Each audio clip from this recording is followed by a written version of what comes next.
বলা নাই কওয়া নাই, হঠাৎ করেই প্রচন্ড রকমের জ্বর।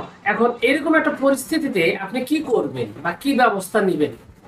তো মূলত বিষয় হলো যে হঠাৎ করে যদি আপনার শরীরে জ্বর আসে, তাহলে এখানে ভালো একটা ব্যাপার আছে আর খারাপ ব্যাপার এখানে সেরকম ভাবে প্রথম দিকে নেই বললেই চলে। সাধারণত হঠাৎ করে জ্বর কেন আসে?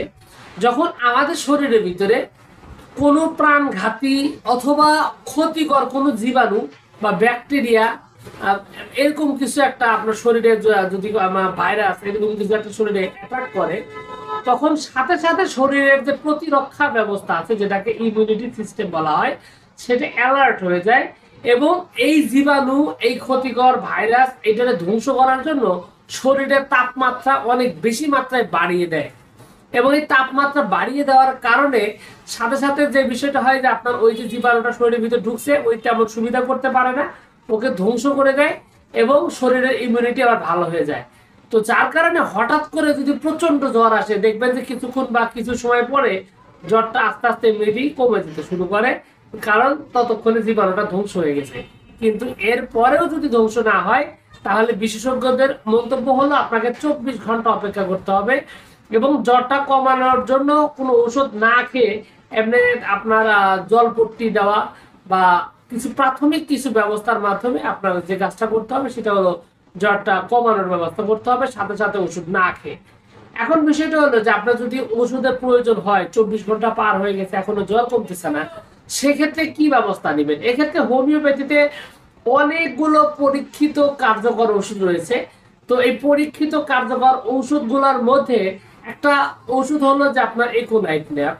এই একোনাইট ন্যাপটা হঠাৎ করে জ্বর আসতেছে, আসার পরে দেখা যায় যে একদম মৃত্যু ভয়, ভয়ে ছটফট করতেছে, মানে খুবই খারাপ অবস্থা। এরকম পরিস্থিতি যদি হয়, তাহলে একোনাইট ন্যাপ নামক এই হোমিওপ্যাথিক ওষুধটি যদি ঘন ঘন কয়েক মাত্রা খাওয়ান, সেক্ষেত্রে 30 শক্তিটাই কার্যকর বেশি, 30 সর্বোচ্চ হলে 200 বা 6x, এটা যদি আপনি ঘন ঘন কয়েক মাত্রা খাওয়ান, তাহলে এই পরিস্থিতিতে দ্রুত মুক্তি পাবেন এবং আপনার জ্বরের সমস্যার সমাধান পাবেন।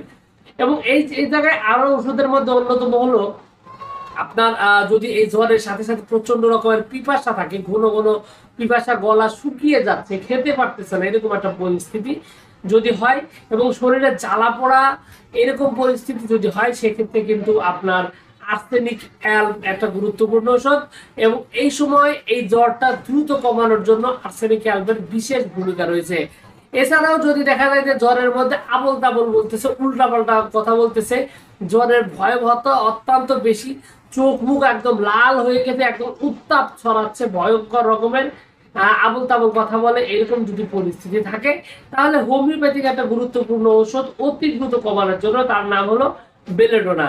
তো এই বেলেডোনা কিন্তু এরকম একটা পরিস্থিতিতে এটা দ্রুত এই জ্বর কমানোর জন্য বিশেষভাবে কার্যকরী এবং অত্যন্ত সুন্দরভাবে কাজ করে এই প্রবলেমটি সলভ করার জন্য।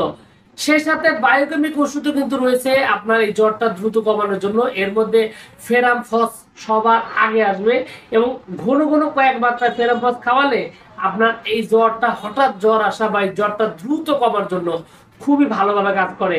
এখানে যে ওষুধগুলোর কথা আমি বলছি, প্রত্যেকটা ওষুধই কিন্তু আপনার জ্বর দ্রুত কমার জন্য, দ্রুত নিয়ন্ত্রণ করার জন্য বলা চলে যে অদ্বিতীয় মহা ঔষধ, অত্যন্ত কার্যকরী পরীক্ষিত একটা ঔষধ। আপনি কিন্তু এই ওষুধগুলো দ্রুত যদি ঠিকঠাক মতো সেবন করেন, তাহলে কিন্তু খুবই ভালো রেজাল্ট আপনি পেয়ে যাবেন।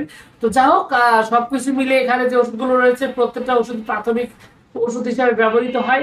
আপনি চাইলে এই ওষুধগুলো ট্রাই করতে পারেন, ওষুধগুলো পার্শ্ব প্রতিক্রিয়া নাই। শুরুর দিকে এই ওষুধগুলো অত্যন্ত কার্যকর, শক্তি হিসাবে আপনি 30 অথবা 200 শক্তি ব্যবহার করতে পারেন। 6x এই ক্ষেত্রে অনেক বেশি কার্যকর, এটা আপনি ট্রাই করতে পারেন।